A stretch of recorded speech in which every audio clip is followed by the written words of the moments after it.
Hindi iniidolo ang politiko, sila ay trabahador ng bayan.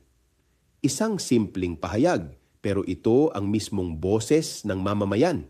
Sa gitna ng lansangan, hindi akademiko ang laban. Ito ay malinaw na panawagan ng ordinaryong tao na sawang-sawa na sa kultura ng pagsamba sa politiko. Hindi sila hari, hindi sila tagapagligtas, sila ay lingkod. Ang lakas ng mensaheng ito ay nagmumula hindi sa kapangyarihan kundi sa karanasan.